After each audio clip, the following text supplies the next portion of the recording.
Speak to this bill brought forward by my colleague from Calgary-Klein, the Act to Amend the Societies Act. This is a very important and timely bill. As many members have observed today, we have seen a sharp rise in language of hatred and intolerance here in Canada, and unfortunately, much of it here in Alberta. So it's incredibly important, I think, that we move forward on taking clear steps to show that we as public leaders do not tolerate, do not accept, and indeed will not provoke or stoke or incite this kind of language or this side of the bill. Local journalist Mac Lamoureux recently did an investigation through Vice magazine. He spent 8 months investigating the inner workings of a group that is very openly anti-Islamic, largely based here in the province of Alberta and known as the 3%. So, as one expert has described them, a wholesale lift of an American militia. A very frightening group. These are individuals who have heavy weapons, they buy shock canes, they openly posture online about being anti-Islamic, about conducting monitoring and surveillance of mosques, live fire paramilitary style training, claiming that they're going to purchase land, make plans for creating smoke and flash bombs. In the words of their founder, what we like to consider ourselves is Canada's last line of defense from all enemies, both foreign and domestic. If the time would come and we would need to use force and take action, you know we will do that.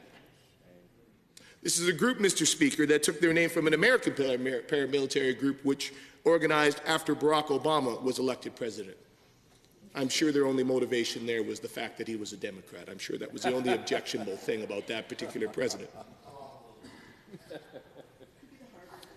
Numerous people who are linked to the 3% in the U.S. have been charged with crimes, including one gentleman who shot 5 people at a Black Lives Matter protest, another member who was arrested in a foiled bomb plot to bomb federal buildings in Atlanta. And for almost a year now, the 3% chapter in Alberta, which has the most active members of the 3% in Canada, they've been slowly forming themselves into a militia-like organization, according to the investigation by Mr. Lamoureux. The chapter in Wild Rose Country boasting at the time of his investigation about 150 to 200 active members and over 1,600 members that subscribed online. As I noted, they claim to be heavily armed. They like to post photos of their numerous weapons and guns that they own. They claim to meet on a weekly basis to train, and they clearly state, we are anti-Islam, we dislike Islam and the Muslims. This is a group that exists currently here in Alberta. They are big fans, Mr. Speaker, of spreading debunked news stories, far right-wing commentary from sites like Rebel Media, InfoWars in the U.S. As I mentioned, they've openly admitted to surveilling mosques in Calgary, conducting live fire paramilitary episodes. This group, Mr. Speaker, recently Mr. Lamoureux uncovered, had plans to launch a series of recovery homes here in Edmonton called the Freedom House Canada Recovery Homes. Now, a recovery home is a privately owned group home for residents that are recovering from drug addiction. And certainly, Mr. Speaker, you know that our government is strongly in support of offering supports to individuals who are recovering from substance use disorders. But this group was looking to open these homes as a means of trying to whitewash their reputation. There is a history of this, Mr. Speaker, of such groups. They went so far as to begin to consult with existing recovery homes. They held auctions amongst themselves, selling guns, knives, bikes, whatever they had to raise money for this purpose, for the purpose of transferring 43 rental properties over to their group to operate. And I quote from Mr. Lamoureux's article, one of them stating, "Guys, this is huge. Will definitely put us into the media and a public spotlight on a huge positive note." Mr. Speaker, these groups are real, they are alive, and they are active. The Soldiers of Odin, another group which was seen to begin here in Alberta a couple of years ago. In 2016, we're doing street cleanups and raising money for food banks, while also spreading anti-Muslim rhetoric and marching in the streets. This is a common tactic of these kinds of groups. So, Mr. Speaker, it is not necessarily unheard of that one of these groups might then try to register as a society in our province.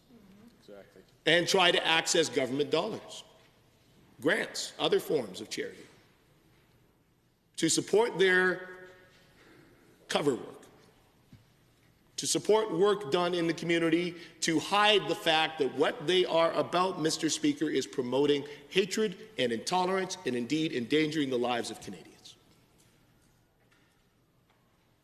So I think, again, as I said, it's incredibly timely and incredibly appropriate that my colleague from Calgary-Klein has brought forward this bill to ensure that we can close this loophole, that we can protect Albertans from these groups trying to exploit that opportunity.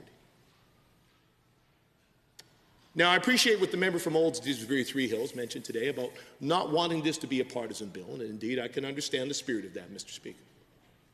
I think my colleague, the member for St. Albert, said a lot of what I would have to say in that regard, though I will recall that in February of last year, I stood in this House and I called out loudly rebel media.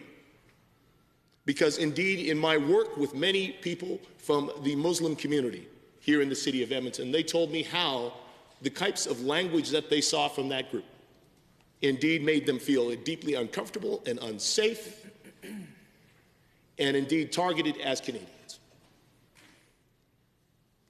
And as I have stated, I am deeply uncomfortable when I see our political leaders in any way appearing to support or incite or provoke this kind of language or this kind of behavior for their own political gain.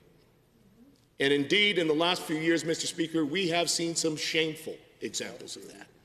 I am glad that finally, after the events of Charlottesville, members of our political leaders distanced themselves from that side. And I look forward to the opportunity to speak to this more. Honourable members, the time for consideration of this